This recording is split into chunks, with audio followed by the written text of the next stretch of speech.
श्री स्वामी समर्थ सगळ्यांनी. तर आज सकाळचं आवरून बघा मिरची तोडायला चालू आहे. आज दिवसभर तोडायची आणि आज आहे एकादस, त्याच्यामुळे फराळाचं करायला मी आता घरात आले.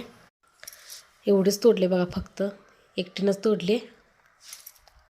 ह्यांची माझी एकादस असते त्यामुळे फराळाचं करायचं आता आणि खाऊन जायचं. दिवसभर तोडायची, दिवसभर तोडली तर 100 किलो 100-150 किलो होत्या. त्यामुळे आता तोडायची. तर पोरांच्या पुरता थोडा स्वयंपाक केला ना, आता शाबू करून खाऊन जायचं. आणि माझ्या काय गळ्यात माळ नाही, पण ह्यांच्या गळ्यात माळ आहे. ह्यांच्या संग मी पण एकादस धरते. आणि दही कसलं घटमुट लागले बघा. इकडं गरम पाणी ठेवलं, ह्या गारट्याचं पाणी प्यायला नको वाटायला म्हणून हे असं गरम पाणी पितोय. शाबू आता करायचा आणि खाऊन जायचं आता मिरची तोडायला. आज दिवसभर तोडायचं जायत्या.